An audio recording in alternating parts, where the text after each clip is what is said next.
ఈరోజు ఎంతో ఒక బాధ బాధ అంటే మాట రానంత విషయం మాట్లాడుతున్నానండి.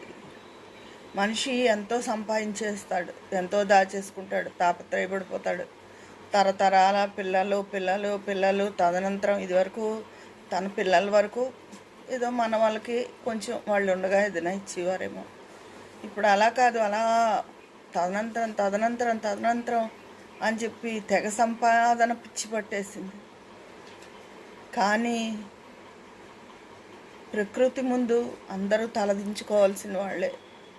కేరళ సంఘటన హృదయ విదారకం, తలుచుకుంటే కళ్ళ నీళ్ళు వస్తున్నాయి. అంత బాధాకరమైన సంఘటన.